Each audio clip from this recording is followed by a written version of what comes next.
नमस्कार मित्रांनो, मी मेघा पारसेवार आज तुमच्यासाठी ओनली एज्युकेशन या यूट्यूब चॅनलवर महात्मा ज्योतिबा फुले यांच्याविषयी अतिशय सुंदर भाषण घेऊन आले आहे। महात्मा ज्योतिराव फुले हे भारतातील सामाजिक सुधारक, विचारवंत आणि शेतकरी वर्गाचे कैवारी होते। त्यांनी आपल्या जीवनाचे उद्दिष्ट समाजातील शोषित, वंचित आणि दुर्लक्षित घटकांना शिक्षण आणि समानतेचा अधिकार मिळवून देण्यात घालवले। त्यांनी सत्यशोधक समाजाची स्थापना करून जातीव्यवस्था, अंधश्रद्धा आणि महिलांच्या शिक्षणावर असलेली बंधने याविरुद्ध आवाज उठवला।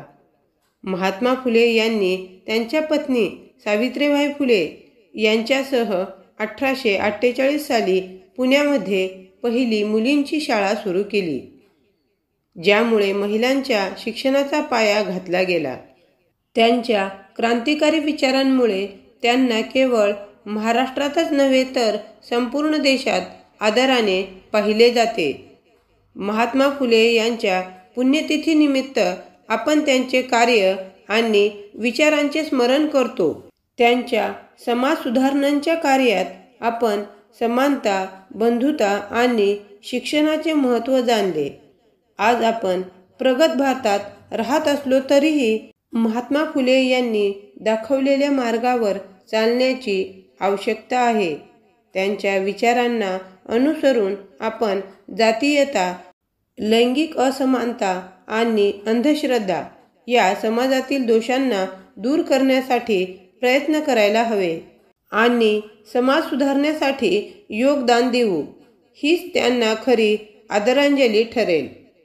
एवढे बोलून मी माझे छोटेसे भाषण संपवते। जय हिंद, जय भारत।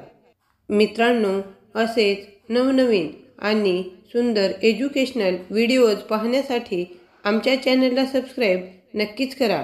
आणि हो, तुम्हाला हा व्हिडिओ कसा वाटला ते कमेंटमध्ये नक्कीच कळवा।